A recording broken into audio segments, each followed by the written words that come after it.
the broken ceiling fan. Grandpa, have you seen the ceiling fan?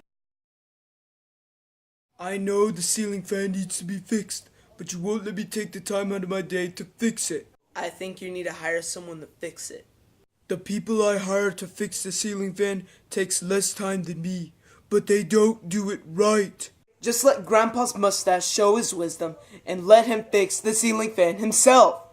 There is wisdom in Isaac's speech.